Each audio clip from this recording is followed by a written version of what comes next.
Hola, mi nombre es Melania Estudillo y en esta oportunidad vamos a hacer una revisión de osteoporosis para la rotación de endocrinología de medicina 5. Entonces, la osteoporosis la podemos definir como una enfermedad caracterizada por un aumento de la fragilidad esquelética con tendencia al desarrollo de fracturas debido a una disminución de la masa ósea y a una alteración de la calidad del hueso. Es una reducción básicamente de la resistencia ósea que incrementa el riesgo de fracturas. Esta pérdida de tejido óseo se relaciona con el deterioro de la microarquitectura esquelética.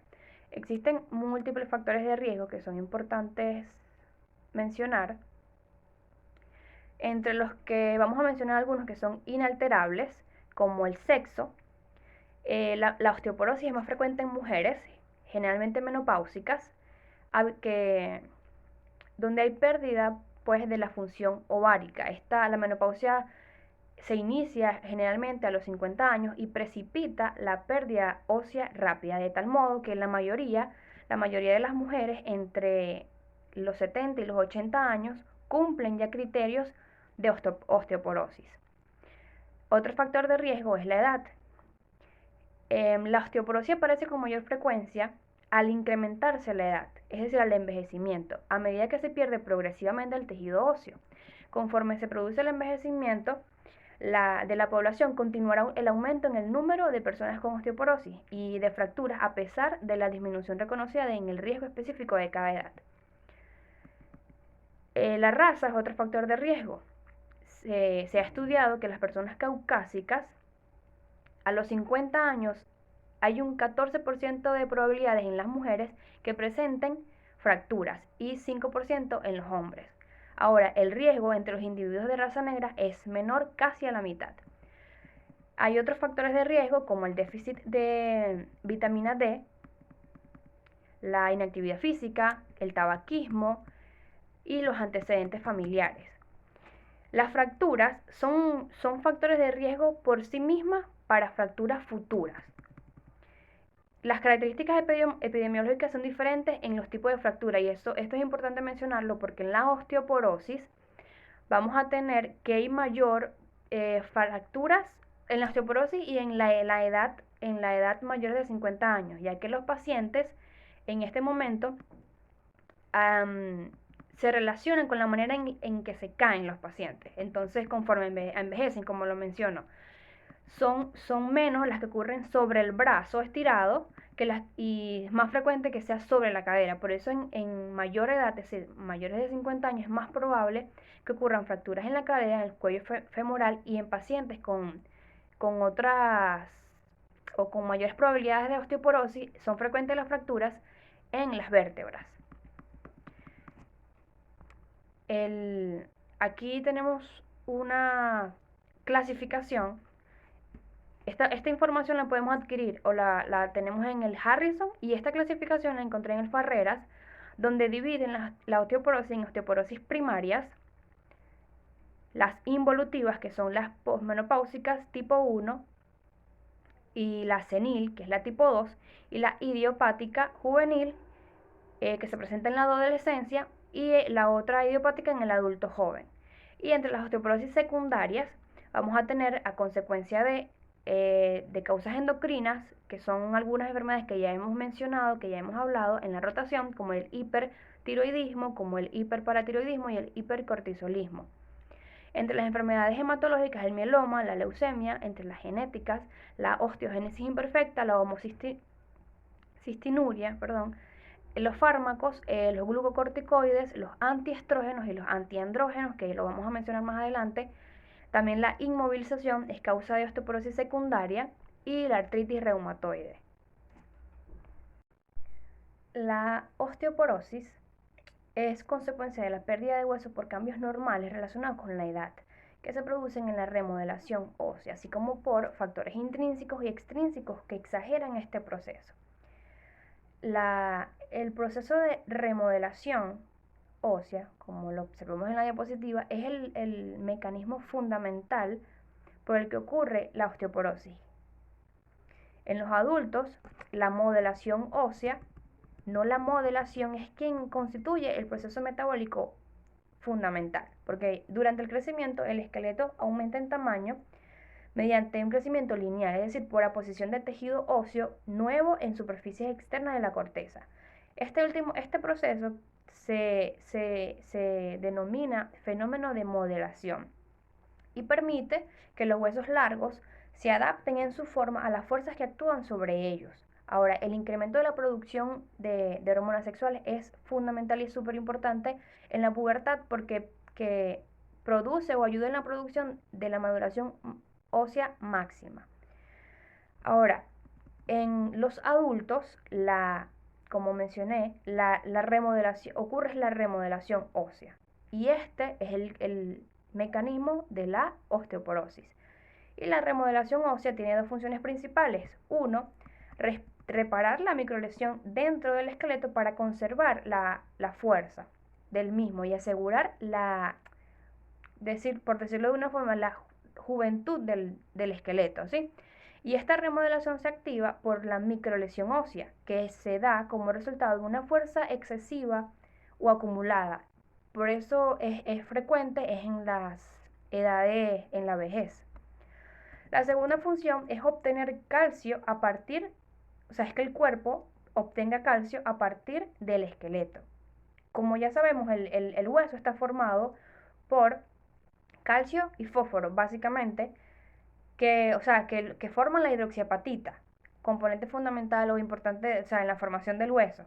Recordando que en el hueso hay dos unidades fundamentales o dos células súper importantes que, voy a mencionar porque es importante conocer este mecanismo para que entendamos, uno, la fisiopatología y dos, algunos fármacos que actúan en la osteoporosis. Entonces, fácilmente, ahí tenemos dos células importantes, fundamentales, que son el osteoclasto y el osteoblasto. El osteoclasto se encarga de la resorción ósea, de la remodelación, y el osteoblasto de la formación ósea. El osteoblasto es una célula que secreta materia orgánica importante para la formación del hueso, pero también secreta unas proteínas, una enzima que es la osteoprotegerina y una proteína que es la proteína RANK. La función de la osteoprotegerina es la inhibición de la proteína RANK, porque esta proteína se une a un receptor que está en los precursores de los osteoclastos y se encargan de activar estos precursores para que se formen los osteoclastos. Entonces, es importante esto en esta función porque para obtener calcio del hueso se activa la paratormona. Cuando hay déficit de calcio, se estimula la producción de paratormona y esta hormona estimula al osteoblasto para la secreción de el RANK que se une al receptor RANKL en el osteoclasto y así esto estimula la resorción ósea porque estimula la producción de osteoclastos. Hay otros factores importantes en la fisiopatología como el calcio nutricional, por lo que mencioné ahorita, la vitamina D también importante porque recordemos que la vitamina D se encarga o una de sus funciones principales es la absorción del calcio y del fósforo a nivel intestinal. Entonces, esta vitamina D, una deficiencia de esta vitamina D, puede inducir a un hiperparatiroidismo secundario compensatorio. El estado estrogénico también es un factor importante, ya que el déficit de estrógenos, se ha estudiado que provoca la osteoporosis por dos mecanismos distintos. Uno, la activación de nuevos sitios de remodelación ósea y dos, la exageración del desequilibrio entre la formación y la resorción ósea. ¿Qué hacen los estrógenos? En el hueso hay receptores para los estrógenos y estos disminuyen la síntesis de osteoprotegerina. La osteoprotegerina, como ya lo mencioné, se encarga de inhibir al RANK. Entonces, cuando no hay osteoprotegerina, no se inhibe el RANK. Hay una sobreestimulación de los receptores RANKL en el osteoclasto y hay producción de osteoclastos, es decir, aumenta la resorción ósea. También se ha dicho que esta tiene una función importante sobre el tiempo de vida de las células óseas, es decir, controla la velocidad de apoptosis. Pero su principal mecanismo es la reducción de la síntesis de osteoprotegerina. La actividad física también es importante porque se ha estudiado que el reposo prolongado o en cama, en enfermedades crónicas, produce la pérdida de masa ósea y esto es algo significativo. En deportistas se ha visto que tienen mayor masa ósea y menor probabilidad de fractura. Las enfermedades crónicas también constituyen un mecanismo importante, pero claro, sean genéticas o adquiridas, se asocian siempre hay algunas que se asocian a un incremento en el riesgo de osteoporosis por mecanismos que se atribuyen a cada enfermedad en específico. Hemos estudiado algunas como la insuficiencia suprarrenal en el caso de las enfermedades endocrinológicas, la insuficiencia suprarrenal, el síndrome de Cushing, el hipertiroidismo, el hiperparatiroidismo, la diabetes. En cuanto a la medicación, también es importante porque un gran número de fármacos en la práctica clínica tienen efectos negativos sobre el esqueleto. Uno de ellos son los glucocorticoides, como lo hemos estudiado. Son una causa frecuente de osteoporosis. También tenemos los antiestrógenos, por lo que mencioné ahorita, y también los antiandrógenos. El tabaquismo es un factor importante, ya se ha estudiado que los cigarrillos tienen efectos negativos sobre la masa ósea, mediados por una acción tóxica directa sobre los osteoclastos o en forma indirecta al modificar el metabolismo de los estrógenos. Entonces, ahora, en la valoración del paciente, la transición perimenopáusica es un buen momento para iniciar la revisión y menciono esto porque la causa más frecuente de menopausia es más frecuente en mujeres y es más frecuente en mujeres menopáusicas. Esto porque la causa más frecuente de menopausia es más frecuente en mujeres y es más frecuente en mujeres menopáusicas. Se debe iniciar la revisión de factores de riesgo, porque como también lo mencioné, en mujeres menopáusicas, o sea, mayores de 50 años, es bastante el porcentaje o cumplen muchos criterios de osteoporosis. Claro, no existe un algoritmo establecido para el estudio, pero un estudio general es útil para identificar causas selectas de pérdida de masa ósea, como un análisis de sangre completo, calcio sérico, calcio en orina, pruebas de función hepática y renal, y también concentraciones de vitamina D. La sospecha de osteoporosis siempre se va a plantear en dos situaciones. Uno, cuando se observan manifestaciones clínicas propias de la enfermedad, es decir, puede ser por fracturas recurrentes, o cuando se detectan factores de riesgo de la misma, una mujer menopáusica o una mujer que puede que no sea menopáusica, pero que fue sometida a cirugías donde le hicieron histerectomía completa, con total, o hombres que también pudieron haber estado sometidos a prostatectomías, se pueden relacionar, pero lo más frecuente es una mujer menopáusica. Para el estudio de la masa ósea tenemos algunas técnicas de penetración corporal que permiten determinar la masa o la densidad del esqueleto. Entre ellas la absorciometría por rayos X de energía doble, la absorciometría por rayos X por un solo nivel de energía, la tomografía cuantitativa y la ecografía, que realmente no tiene mucha utilidad, también se utiliza, pero en menor medida los rayos X, pero solo vamos a ver en pacientes ya con una osteoporosis avanzada. Hay algunas indicaciones para la medición de la densidad ósea. Entonces, consideramos la cuantificación de la densidad cuando vemos mujeres de 65 años o más, varones mayores de 70 años o de 70 años, sean cuales sean los factores de riesgo clínico. Otro es posmenopáusicas de menor edad, es decir, menores de 65, en la transición de la menopausia y en varones de 50 a 69 años con factores de riesgo clínicos de fractura.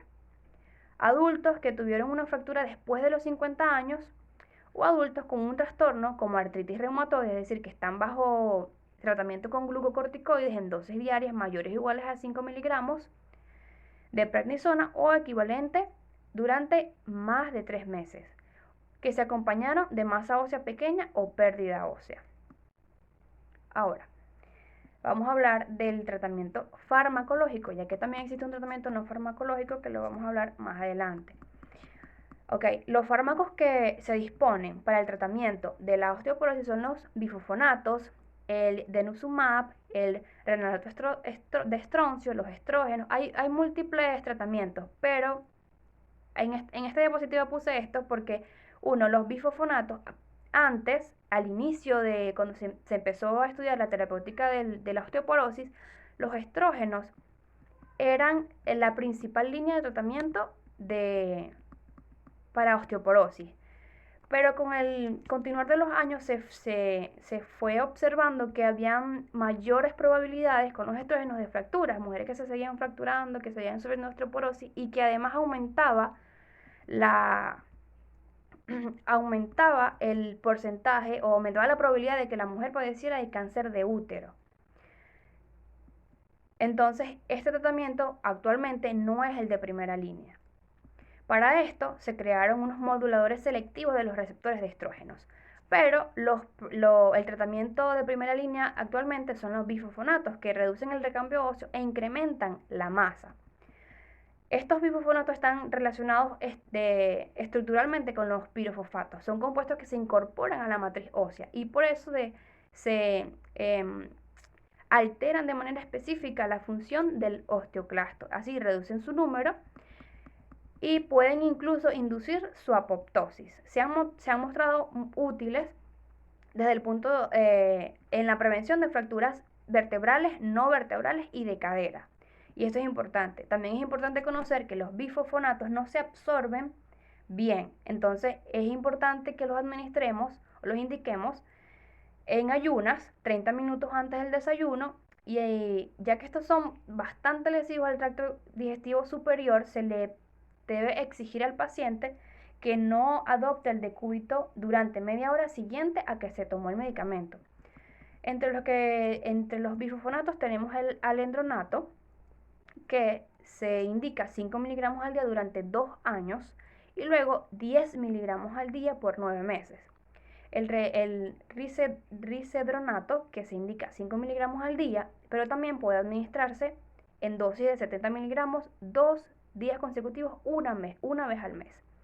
El alendronato también puede indicarse semanalmente en dosis de 70 miligramos, pero esto es semanal. El ivandronato se indica vía oral una vez al mes, 150 miligramos, y también se puede indicar por vía intravenosa cada 3 meses, 3 miligramos. Y este es importante a pesar de que no se utiliza con mucha frecuencia, por lo que estuve leyendo, porque se indica en pacientes que tienen comorbilidades gastrointestinales y que los que se utilizan por vía oral afectan mucho. Entonces se da vía intravenosa. El ácido zoledrónico también, y este tiene una indicación diferente, ya que se da 5 miligramos por goteo intravenoso cada año. Y este es un potente bifosfonato, pero tampoco no es muy usado. Porque estos también tratamientos intravenosos se asocian con efectos secundarios como se manifiestan como fiebres, artralgias, incluso con síntomas respiratorios como una gripe y eso. Entre los moduladores selectivos de los receptores de estrógenos, estos moduladores se crearon, se sintetizaron para simular la acción de los estrógenos, las acciones positivas de los estrógenos sin los efectos adversos. Incluso los moduladores selectivos de los receptores de estrógenos tienen un aumento, se conocen y son importantes porque ellos también se asocian a una disminución del riesgo de cáncer de mama. Todo lo contrario a los estrógenos en cuanto al cáncer de útero. Pero el tamoxífeno se asocia a riesgo de cáncer uterino, por eso no se utiliza. Se utilizan frecuentemente el raloxífeno, 60 miligramos al día. Estos son tratamientos que se utilizan por tiempo prolongado. O el basedoxífeno, 20 miligramos al día. Entre otros tratamientos farmacológicos tenemos el denosumab, que es un anticuerpo monoclonal completamente humano y actúa uniéndose al ligando receptor del activador del factor nuclear kappa, que es el RANKL. Se une a este receptor que está en los precursores de los osteoclastos e impide que se una al receptor que mencioné hace rato, la proteína que se libera de los osteoblastos, se impide la unión de esa proteína con este receptor, es decir, inhibe la formación de los osteoclastos.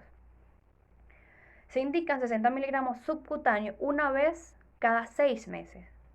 La teriparatida, esta es un fragmento activo de la paratormona, que paradójicamente, cuando se indica, esto se indica de forma pulsátil, no es algo constante, no es continuo este tratamiento, y es la forma en la que ella puede actuar. Y se ha estudiado que tiene un efecto osteoformador, y por eso es bastante utilizado a pesar de que su costo es alto. Se indica 20 microgramos al día, subcutáneo, máximo 2 años. Entre otros tratamientos farmacológicos tenemos la calcitonina, el fluoruro y el granulato de estroncio, que no son muy utilizados porque realmente no se han visto sus efectos en altos porcentajes en la disminución del riesgo de fracturas. Entre el tratamiento no farmacológico, tenemos que recomendar a la paciente o al paciente ejercicio, evitar el consumo de tabaco, evitar el consumo excesivo de alcohol y siempre recomendaciones nutricionales, porque como ya lo mencionamos, el déficit de calcio y el déficit de vitamina D puede ocasionarnos un paratiroidismo secundario, lo que va a ocasionar el aumento de la resorción ósea para poder adquirir, para que se pueda aumentar el calcio a nivel plasmático. Entonces, el consumo adecuado del calcio lo vamos a dividir por grupo de edad. En niños de 1 a 3 años se indican 500 miligramos al día, en niños de 4 a 8 años 800 miligramos al día y en adolescentes y adultos de 9 a 18 años 1300 miligramos al día, en varones y mujeres entre los 19 y los 50 años 1000 miligramos al día y en varones y mujeres de 51 años o más 1200 miligramos al día. Es importante mencionar que el calcio lo podemos consumir en los alimentos, como la leche y algunas hortalizas. Esto también debemos recomendárselo a los pacientes. Y en dado caso que la paciente siga teniendo disminuciones del calcio, entonces se le puede indicar el calcio complementario. La vitamina D, también importante como ya lo mencionamos, porque esta la podemos obtener por exposición solar, ya que, porque es sintetizada de forma cutánea, pero hay personas que no se exponen tanto al sol o que se utiliza mucho protector solar, o personas que no consumen alimentos altos en este tipo de nutrientes. Entonces, en estos pacientes se les puede indicar complementos y se aconsejan de entre los 50 y los 70 años, 600 unidades internacionales en mayores de 70 años, 800, y se hacen excepciones especiales en ancianos y enfermos con padecimientos crónicos que se les puede indicar dosis mayores a 1000 unidades y en personas con osteoporosis o con el riesgo de 1000 a 200 unidades internacionales al día. Bueno, este fue toda la revisión de osteoporosis. Muchas gracias.